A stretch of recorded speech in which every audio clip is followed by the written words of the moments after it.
A musical, a satire, a lament, the many dimensions of K-pop Demon Hunters. I found myself wondering why an animated film had suddenly taken the world by storm, topping Netflix's global charts. Animated titles rarely reach this kind of universal acclaim unless they are tied to a massive franchise, and yet here was K-pop Demon Hunters, a seemingly niche story about idols battling demons, sitting at number 1. Curiosity got the better of me, and I decided to dive in. What I found was a film that managed to wrap a playful premise around a surprisingly layered commentary on fame, identity, and the relentless machine of modern pop culture. The premise is deceptively simple. 3 girls from the latest generation of demon hunters are tasked with maintaining the Honmoon, a mystical barrier that protects humanity from GWIMO's demons. This generational relay of guardianship is the backbone of the film, yet the narrative does not simply linger on battles between good and evil. It interlaces them with the anxieties, ambitions, and fractured identities of the young women at its heart, grounding the fantastical in a world of harsh expectations and fragile dreams. The trio of protagonists, Zoey, Mira, and Rumi, are rendered with the kind of care that elevates archetypes into characters who feel lived in. Zoey wrestles with the tension of being both American and Korean, Mira navigates the isolating consequences of wealth and mistrust, and Rumi, the central force among them, embodies the struggle of self-acceptance under the scrutiny of an industry that commodifies perfection. For me, what immediately stands out in K-pop Demon Hunters is its unabashed embrace of the K-pop world not merely as an aesthetic, but as a system with its own hierarchies, exploitations, and contradictions. The Saja Boys, a manufactured boy group designed to serve the antagonist GWIMO's hunger for souls, are not just villains or comic relief. They are a mirror held up to the idol machinery, a reminder of how parasocial desire, sexualization, and glorification shape real performers. Each of their exaggerated personas, from babies' deliberately infantilized shtick to romance's performative flirtations, reflects a specific trope fans will recognize. Jinwoo, the most developed among them, is given depth that suggests what the others might have become had the film not been so constrained by its 90-minute runtime. This is one of the recurring criticisms that echoed across many viewers. The world is rich, the characters compelling, but the story often feels like it is sprinting when it should be strolling.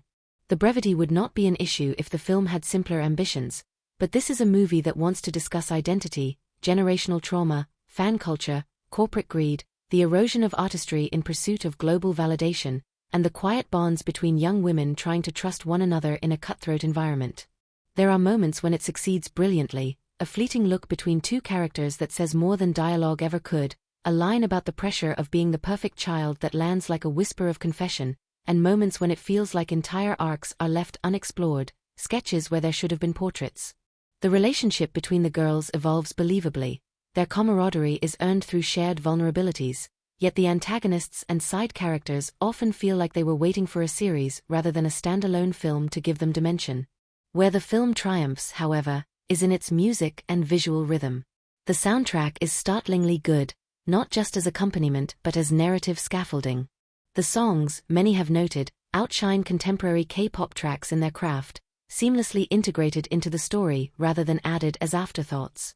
Each performance scene serves a dual purpose, to entertain and to reveal something about the performers, their masks, and their fractures.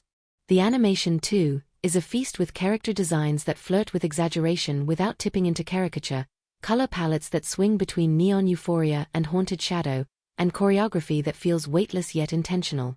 It is a film that knows how to move, and in its movement, how to feel alive. Bobby, the manager of the central trio, is another small but significant subversion. Instead of the often documented tyrannical managers who exploit or emotionally damage their groups, Bobby is portrayed as a source of support, humor, and grounding.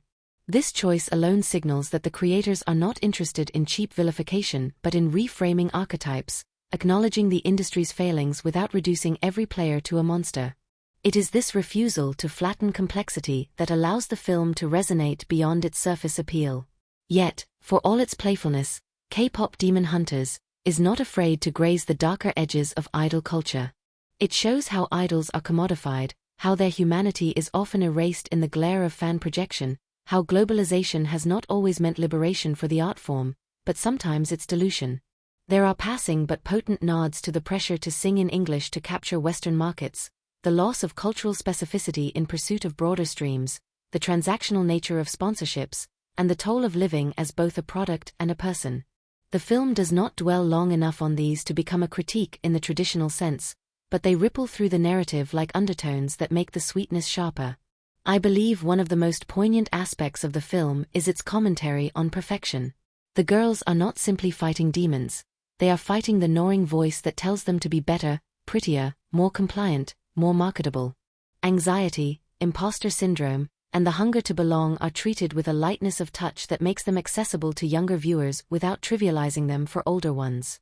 The decision to keep the runtime tight was likely made to maintain this balance. An overlong meditation on the toxicity of fame might have tipped the tone from playful to didactic, but it does leave the sense that something fuller, messier, more daring is just out of reach.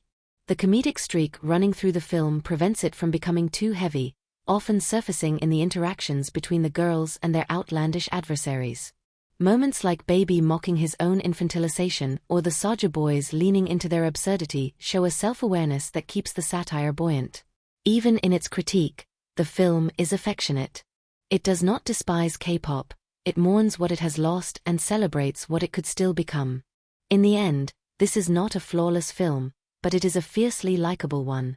Its imperfections are the kind that speak to ambition rather than laziness. It tries to do too much, yes, but in trying, it manages moments of surprising intimacy and cultural resonance. It is a movie about girls who fight demons, but also about girls who fight the impossible demands of a world that wants to consume them whole. It is a musical, a satire, a love letter, and at times, a lament. And when the final song fades and the credits roll, you are left with the sense that something tender and defiant has been offered to you.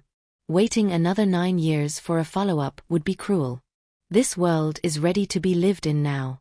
Whether it returns as another film or as an episodic exploration, what matters is that it does not vanish into the algorithmic churn of streaming content.